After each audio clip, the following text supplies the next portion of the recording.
से जहां पर परासिया समेत कई अन्य जिलों में कफ सिरप से हुई बच्चों की मौत के मामले में सियासत तेज होती जा रही है। अब तक इस सिरप से 16 बच्चों की मौत हो चुकी है, जिससे पूरे क्षेत्र में मातम का माहौल है। मध्य प्रदेश कांग्रेस के प्रदेश अध्यक्ष जीतू पटवारी ने परासिया जाकर पीड़ित परिवारों से मुलाकात की और उन्हें ढांढस बंधाया। कांग्रेस लगातार इस मामले में सरकार को घेर रही है और दोषियों पर सख्त कार्रवाई की मांग भी कर रही है। मृतकों की संख्या बढ़ने से स्वास्थ्य व्यवस्था पर भी सवाल उठ रहे हैं। मामले में सरकार की ओर से एक्शन भी जारी है। मौतों के मामले में डॉक्टर प्रवीण सोनी को भी गिरफ्तार कर लिया गया है। हालांकि डॉक्टर प्रवीण सोनी की गिरफ्तारी के बाद शहर में मेडिकल समुदाय में भारी आक्रोश भी देखने को मिला। इधर इंडियन मेडिकल एसोसिएशन से जुड़े डॉक्टरों ने प्रवीण सोनी के समर्थन में रैली निकालकर गिरफ्तारी का विरोध किया। उनका कहना है कि बिना जांच के किसी एक डॉक्टर को दोषी ठहराना गलत है। हालांकि मामले में बड़ी लापरवाही भी उजागर हुई है। एक तरफ बच्चों की मौत हो रही थी, वहीं डिप्टी कंट्रोलर शोभित कोष्टा तीर्थ यात्रा पर निकल गए, जबकि एमपी की लैब के एनालाइजर दशहरा की छुट्टियों में व्यस्त रहे। तो किसी के घर की खुशियां छीनती रही, मासूमों की जान जाती रही और जो जिम्मेदार हैं वो या तो छुट्टी मना रहे हैं या तो घूमने गए। तो देखिए किस तरह की ये लापरवाही यहाँ पर निकलकर सामने आई। और रही बात जिस डॉक्टर का समर्थन यहाँ पर किया जा रहा है, डॉक्टरों के पूरे समुदाय की ओर से, यहाँ पर कितनी सोचने वाली बात यह है कि जब मना कर दिया गया था, नागपुर से बायोप्सी रिपोर्ट आई, उसमें कफ सिरप पीने की वजह सामने आई, कॉमन निकला सभी बच्चों में। उसके बावजूद भी अगर ये डॉक्टर बच्चों को ये दवाई प्रिस्क्राइब कर रहा है, और ना सिर्फ प्रिस्क्राइब कर रहा है बल्कि इसके क्लिनिक में खुद 7 बच्चों की मौत हो जाती है, उसके बावजूद भी इस हत्यारे डॉक्टर के लिए इस तरह से क्यों लोगों के अंदर मानवता उमड़ रही है, ये एक बड़ा सवाल है। 16 बच्चों की जान गई है, कोई छोटा मोटा आंकड़ा नहीं है, और मासूमों की कोई गलती भी नहीं है। ये भी आप नहीं कह सकते कि अपनी गलती की वजह से मासूमों ने दम तोड़ दिया। वो छोटे बच्चे जिन्हें ये भी नहीं पता कि कल क्या होगा, जिन्होंने ठीक से दुनिया भी नहीं देखी, जिन्होंने ढंग से ज्यादा समय भी इस पृथ्वी पर नहीं बिताया, उन बच्चों की जान चली जाती है किसकी लापरवाही की वजह से। ये बड़ा सवाल भी है। और उसके बावजूद अगर उस डॉक्टर के लिए आपके मन में मानवता उमड़ कर आ रही है, तो माफ कीजिएगा, कम से कम उन मासूमों के चेहरे को याद कीजिए जिन्होंने इस दुनिया को अलविदा कह दिया बेहद कम समय में। और अगर ये भी बात निकलकर सामने आ रही है कि बेबुनियाद आरोप डॉक्टर पर लगे हैं, तो फिर इस बात का भी आप अगर प्रूफ दे दीजिए। जब डॉक्टर को मना कर दिया गया था, ये दवाई में जब इस सिरप को पिलाने की वजह से बच्चों में मौत की एक वजह निकलकर सामने आई, बायोप्सी में कॉमन ये कफ सिरप पाया गया, इसके बावजूद, बैन लगाने के बावजूद भी आखिर ऐसी क्या जरूरत आन पड़ी कि इस डॉक्टर महोदय ने इन बच्चों को ये सिरप देना जारी रखा। सवाल तो ये भी बड़ा है।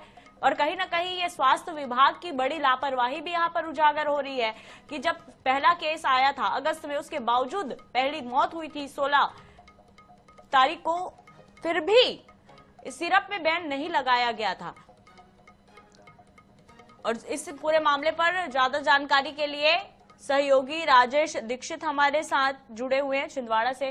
राजेश, देखिए बच्चों की मौत का मामला, और अब तो 16 बच्चों की जान गई है। ये बोलने में शब्द भी लड़खड़ा रहे हैं, लेकिन कहीं ना कहीं इस विषय पर बात करना जरूरी है, क्योंकि इन मासूमों को इंसाफ देना हमारी और आपकी जिम्मेदारी बनती है। राजेश, पहला सवाल ये कि जब इस सिरप को बैन कर दिया गया, उसके बावजूद भी अपने निजी अस्पताल से ये डॉक्टर जो है इन बच्चों को सिरप प्रिस्क्राइब करते रहे, 7 बच्चों की मौत इनके क्लिनिक में हुई, उसके बावजूद भी इस तरह से सहानुभूति इस डॉक्टर के लिए, आखिर क्यों?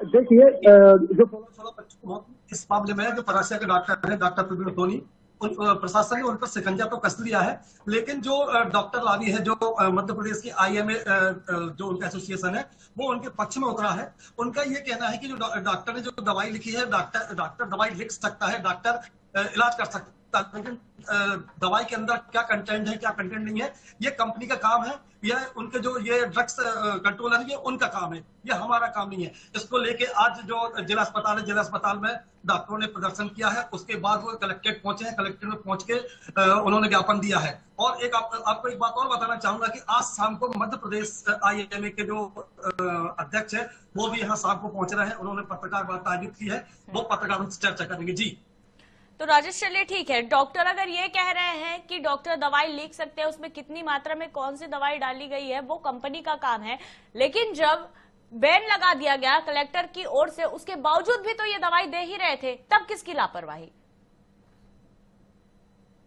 देखिए, जब बैन लगा दिया गया था उसके बाद में दवाइयां बिकना बंद हो गई थी। हालांकि कुछ मेडिकल स्टोर में दवाइयां मिली हैं, लेकिन उन लोगों को ये कहना ये बेची नहीं जा रही। उसके बाद उन दवाइयों को जाकर जब्त कर लिया गया, तो कार्रवाई की गई है। जी नहीं, इन डॉक्टर पर भी तो आरोप लगा है, बैन लगने के बावजूद भी अपने क्लिनिक में, निजी क्लिनिक में बच्चों को दवाई देते रहे। 7 बच्चों की जान गई है इनके क्लिनिक में। इसको लेकर क्या कुछ कोई रिपोर्ट सामने मामले में अभी बात की जाए, देखिए इस मामले में बात की जाए तो डॉक्टर का ये कहना है कि हमको ये जानकारी नहीं थी कि इसमें कितनी मात्रा में कौन से कंटेंट है।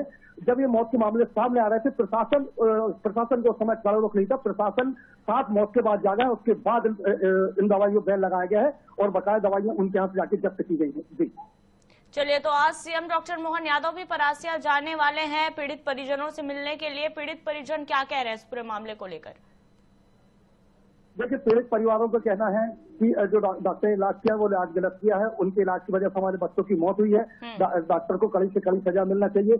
आज इसी मामले को लेकर जो है प्रदेश अध्यक्ष कांग्रेस के प्रदेश अध्यक्ष जीतू पटवारी पहुंच चुके। उन्होंने पीड़ित परिवारों से मुलाकात की है। अब कुछ ही देर में यहाँ पर मुख्यमंत्री मोहन यादव जी पहुंचने वाले हैं। मोहन यादव परासिया पहुंचेंगे और जो पीड़ित परिवार है उनके माता पिता से मुलाकात करेंगे।